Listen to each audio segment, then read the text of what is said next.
the Florida Writer Podcast, a discussion about writing and other things. Hello, and welcome to another edition of the Florida Writer Podcast with your host, Alison Nissen. And today I am lucky enough to have with me Jennifer Quick of Silver Grove Publications. Jennifer, could you tell me in 60 seconds or more or less about Silver Grove Publications? Yes. So we are primarily a publishing house. We want to really help the authors that have dreams that might not know what direction to go as far as publishing is concerned. We want to simplify it for them, help them see their dreams come to reality. We offer publication services, editorial services. We do a little bit of social media marketing. We are kind of like an all-in-one stop for publication. And the one thing that is important about us is we are a completely non-vanity publishing house, which means when somebody wants to publish through us, they do not have to pay anything up front. That is something very important that we hold near and dear to our hearts, because we don't feel like people should have to go into debt thousands of dollars just to have their story heard or to share with the world. Everybody has a story, and that's kind of what we want to help with, is helping get those stories out without too much stress or heartache, or just being tricked into spending too much money that really you don't have to spend in order to get published.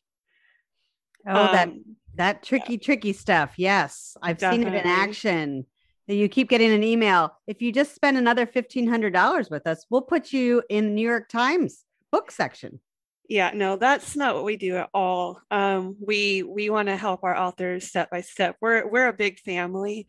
Our authors we consider family. The people who visit our pages, they're family to us. And whether you're published with us or not, you're still part of our family, and we are here to celebrate all of your victories as a family. We like positivity.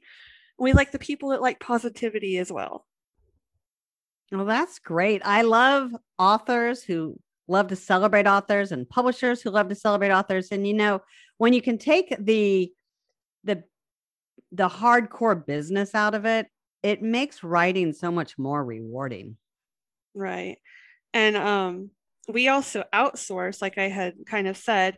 So we will outsource to other editors or book cover designers just to bring them into the community and give them a little bit of publicity too, because we're all a team. There's so many different aspects of publications. You can't just do it by yourself. And we want to give everybody an opportunity that wants one. All right, Jennifer, let's pretend I'm a brand new author. I've written my first book. I'm super proud of it. And I see an advertisement for Silver Grove Publications, and I think maybe I should send my book there. So what's the first thing someone might do? So first and foremost, we actually do not require a entirely completed manuscript in order to apply to be published with us. I know a lot of places do, but we don't.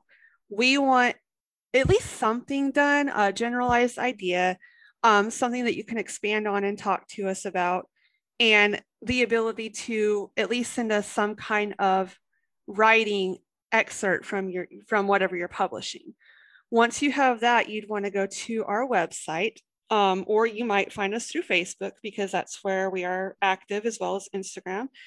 But you would go to the submissions link. There is a link to click on, and it ties all directly into our emails. You would just say, hey, I want to submit an application to be published with you guys.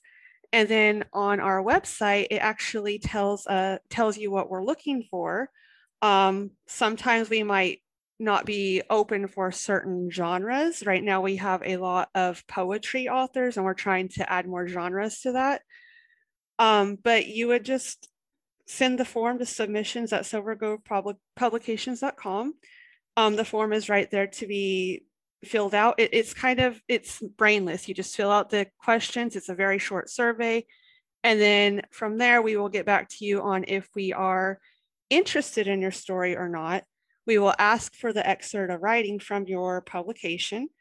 And then we will work with you from there. We do the editing. We look for discrepancies in the stories. It's really, we're a team.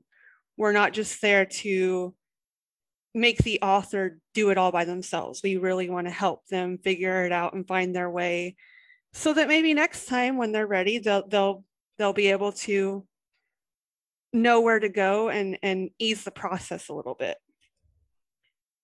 What do you think is the biggest stumbling block authors face when they're starting out to look into publishing?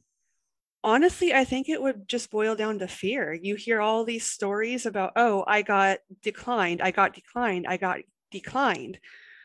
But people don't understand that just stepping forward and at least trying to submit their story is a huge step. That's how you overcome the fear. That stumbling block of fear of being turned down, that's something we want to destigmatize. We're not here to say no and never. We're here to say, no, maybe not right now, but we're here to help you figure out how in the future. Or even it might not be a no, it might be yes, we want to help you. Or it might be, we see promise in this, but we need to work with you a little bit to make it ready. Don't be afraid of a no, because no is not a permanent word. No can always be changed. What a great concept. No is not a permanent word. I think we hear of no from 2 years old and trying to touch the stove and our parents swat our hands away. Right. And then you eventually grow up and you learn that, okay, well, that stove was hot and I understand why I wasn't able to touch it as a child, but now I know how to properly use the stove and I'm safe and I can go forward, just like with our submissions. Now you properly know how to go forward and work with us. Absolutely. Wow. Okay. So tell me, what can authors do to start to build their platform or grow an audience base so that if they have a successful journey into publishing, that their next steps are fruitful? So the one big tip I can give to new authors is don't get complacent on your current audience. You need to be willing to grow. You need to be willing to make yourself visible and reach out to other people and other groups. You need to be willing to collaborate. And you need to be willing to maybe step out of your comfort zone a little bit. I know that a lot of people are introverted. A lot of people don't like the idea of being put on a pedestal or being just out there so openly. But the fact of the matter is you have a team behind you that wants to see your success just as much as you want to see your own success. And with SGP, we're not just going to leave you in the dark. We're there to help you along with it. We even go so far as to offering social media management for the author, just to show them how to properly start their own community growth. We'll actually take over that for a month or two, and then we'll give them a strategy plan on, okay, this is the steps that you can take to begin growing yourself. But don't just expect people to grow it for you outside of that. You've got to be able to know that, yes, you have friends and you have family, but there's so many more people out there that you wouldn't even realize you can reach. And if you have a story to tell, you want to reach as many people as you can. Who knows what that story can do for somebody? So what's the first step I would do with my own book? So let's say I'm on Facebook and I have a small audience of family and friends who have graciously agreed to be members of my Facebook platform. What's the next step? I would say start getting those friends and family to review your book so that you have something to show other potential people that are interested in your book. Reviews go a long way. People might be interested in your book by the cover or the blurb on the back of the book, but then they might be hesitant. Well, that one review that says, oh, this is an amazing book, that might pull somebody entirely new into your group. Word of mouth is a powerful thing. And just keep your social medias active. Let people know that you're there and that you'll show up and that you're willing to talk to them and answer those questions that they might have about that book. Do you do Facebook launches? Is that something? I mean, I know people have done that. Yes, we actually do Facebook launches. We do big campaigns. With the pandemic, we used to do a lot of conventions and we had to go entirely online. We just had a new author launch a book a couple of months ago. It was a poetry book, and her campaign and her launch was entirely online on Facebook and Instagram. And it was, we actually exceeded our goals with that launch just on Facebook. Wow, that's an incredible story. So you go out there, you ask your friends and family, and how do you get new people to join your Facebook or your Instagram? Like, how do you get them to like it and then actually, click the button to purchase it? Is there a strategy? Yes, there actually is. We can make strategy plans for the author, but on your own time, there's actually a very loose strategy that you can use. You want to think about real life. You want to be surrounded with the people that have the same interests as you. It's the same thing on Facebook. If you're going through Facebook and you see somebody post, oh, I'm reading this new book and it's really awesome and it's a sci-fi fantasy book, you'll want to reach out and be like, oh, I love sci-fi fantasy. Actually, I'm a sci-fi fantasy author myself. Would you be interested in looking at my book or my group? Now, when it comes to online groups, you do have to be careful because a lot of them don't allow just straight up advertisements of groups. But there's nothing wrong with dropping, hey, I'm an author. That's not exactly like throwing a group out there. There's a tactful way to do it. Just try to reach the people that have your same common interests and get those reviews from people. Those reviews, like I said, they're going to make a difference. Why would you be looking into reading a book that has no reviews, but it says it's been read by 500 people? That kind of doesn't add up. But if your book says it's been read by 500 people and you've got reviews to back that up, in my mind, it looks a little bit more believable.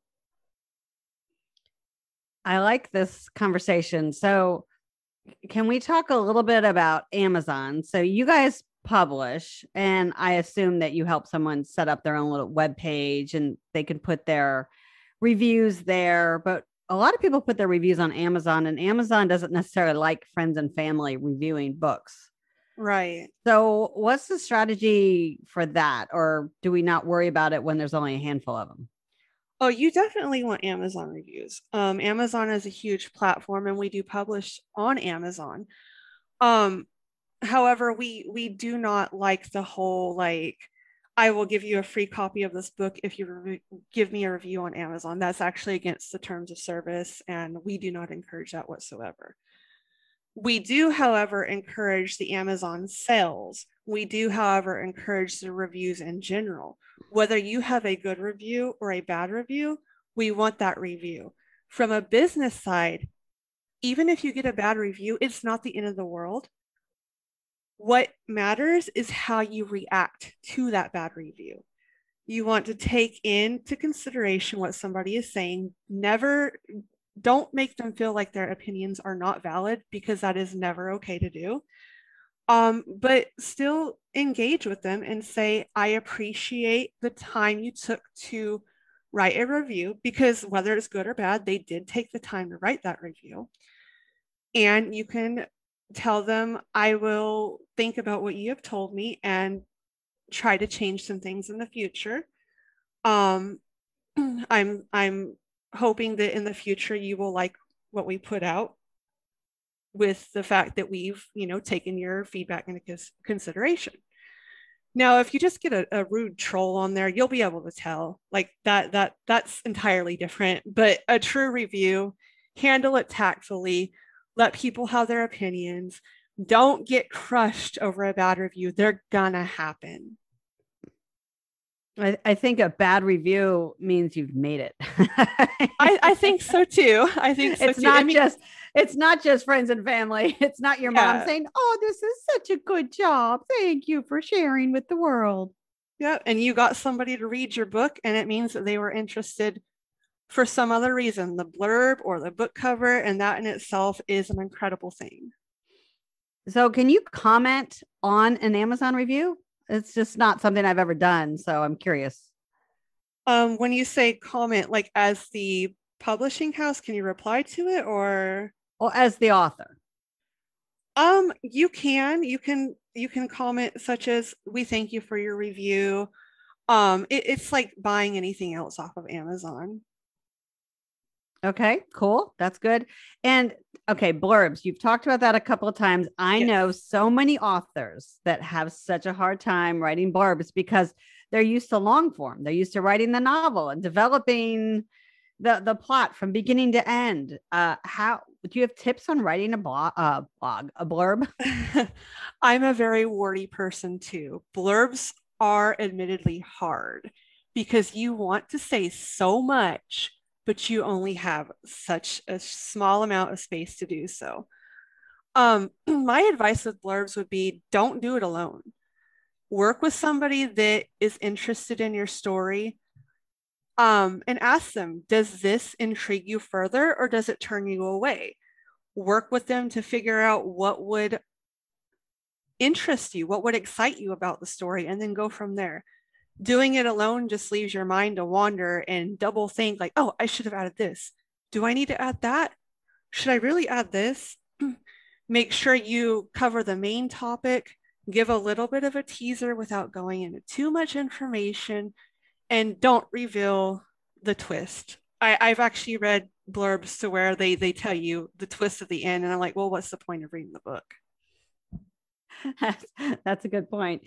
Right. Why would I read something if I already know what's going to happen? But okay, so thinking about submissions, if I were going to write a mystery book that has a nice plot twist and I wanted to submit it, would I submit a synopsis? For submissions, you would fill out the form. Actually, the first part of the form, we don't ask for an an excerpt of the of the sort of the story that comes later on. You would submit a short synopsis of the story, though. Yes, you would. And then if we are interested from there, we will ask you for that little bit of writing that you've already completed. And then from there, you will be asked for a full manuscript if you have it ready. If not, like I said, we will work with you to help prepare it. That sounds like the best part to me. I have a project right now. I keep telling, I'm sure I've announced it before on my podcast, but yeah, I keep working on it and saying it's going to come out, it's going to come out. And then I keep dragging my feet. But so what submissions are you actually taking right now? Currently, we are actually not taking poetry submissions. Like I said, we've got a few poetry authors already. We are currently accepting romance, science fiction and fantasy, and thriller. The important thing with romance, though, is we want to have a romance story that actually has a story, not just, mindless romance. We like our plots around here, and we like depth. No, yes, yes. Well, I love a good story as well. Jennifer, quick, how can people get in touch with Silver Grove Publications? We have a website, silvergrovepublications.com. That is where you can figure out about what we're accepting for submissions. We have a contact us, we have our service list, we have our authors there. Additionally, we are on Facebook at Silver Grove Publications LLC. We're on Instagram at Silver Grove Publications.